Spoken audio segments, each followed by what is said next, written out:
மனோவியாக்குலமே கொள்ளக்கூடாது. ஆனால் நல்ல தைரியமாக இருக்கணும். எல்லா இடங்கள்லையும் தைரியமாக பேசணும். நம்முடைய தர்மத்தையோ நம்முடைய தெய்வங்களையோ யாராவது பழித்து பேசினா திரும்ப பதில் சொல்லணும். It's our duty. அதுலேருந்து பின்வாங்கவே கூடாது. சுவாமி பார்த்துப்பார், சுவாமி பார்த்துப்பார்னு யார் சொல்லலை, எல்லாரும் தான் சொல்லிட்டு இருக்கோம். சுவாமி பார்த்துப்பாருன்னா அர்ஜுனன் ஏன் யுத்தம் பண்ணான்னா பகவான் சொன்னான், நீ யுத்தம் பண்ணு, உன் கடமை, உன் கூட நான் நிற்கிறேன். புருஷ பிரயத்தனம், தெய்வ சங்கல்பம், இது ரெண்டும் சேர்ந்தது தான் மனுஷ வாழ்க்கை. சரியா? சுவாமி பார்த்து பாருன்னு தட்டக்கா பார்த்துட்டு கையை கட்டின்னு இருக்க வேண்டியது தானே. எதுக்கு ஆகாரத்தை கையில் எடுத்து வாயில் போடணும்?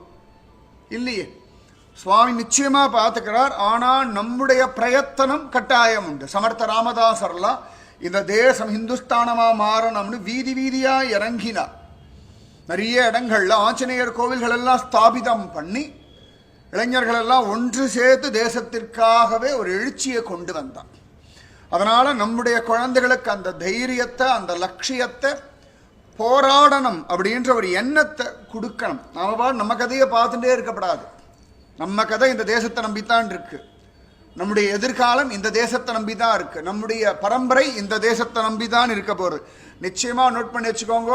இன்னைக்கு வேலைக்காகவும் படிப்புக்காகவும் வெளிநாடு போறவ அத்தனை பேரும் இந்தியா தான் உயர்ந்த தேசம்னு திரும்பி வரக்கூடிய காலம் ரொம்ப பக்கத்துல இருக்கு. நடந்தே தீரும்.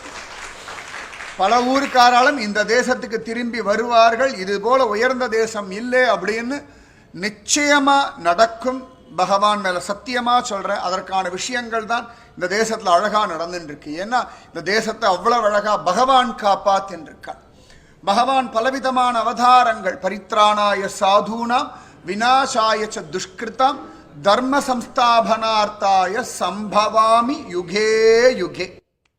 யுகங்கள் தோறும் நான் அவதரிக்கிறேன் அப்படின்னு ஒரு கேரண்டி.